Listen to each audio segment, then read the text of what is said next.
പരിപാടി തുടങ്ങുമ്പോൾ വളരെയേറെ ചാരിതാർത്ഥ്യത്തോടു കൂടിയാണ് നിൽക്കുന്നത്. 13 ജില്ലകളിലും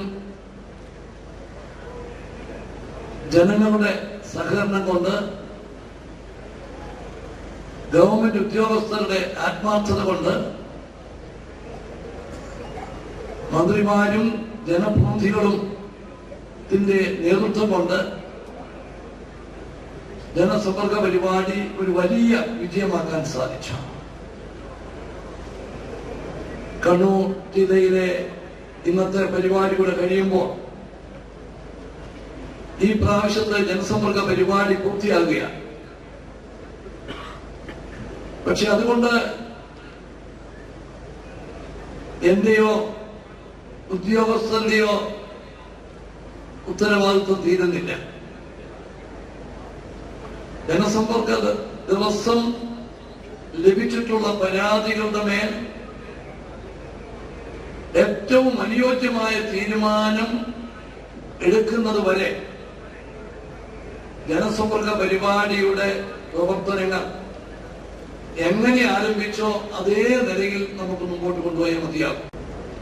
ഇവിടെ ജനസമ്പർക്ക പരിപാടിയെ കുറിച്ച് ഉയരുന്ന മുഖ്യമായ ഒരു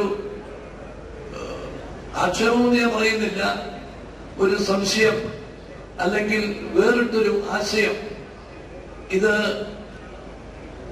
താഴെത്തട്ടിൽ ഉദ്യോഗസ്ഥർ ചെയ്യേണ്ട കാര്യങ്ങളല്ലേ? ശരിയാണ്, ഉദ്യോഗസ്ഥർ ചെയ്യേണ്ട കാര്യങ്ങളാണ്. ഒരു വീടിന് നമ്പർ ഇടുക, പുതിയ റേഷൻ കാർഡ് കൊടുക്കുക, മരണ ജനന സർട്ടിഫിക്കറ്റുകൾ കൊടുക്കുക, പോക്കുവരവ് നടത്തുക, ഇതെല്ലാം ഉദ്യോഗസ്ഥർ ചെയ്യേണ്ട കാര്യങ്ങളാണ്. പക്ഷേ അവർക്ക് ചെയ്യാൻ പറ്റാത്ത വിധത്തിലുള്ള വ്യവസ്ഥകളും നിയന്ത്രണങ്ങളും വെച്ചിട്ട്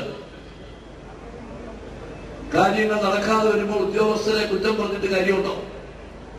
അതിനോട് എനിക്ക് യോജിപ്പില്ല.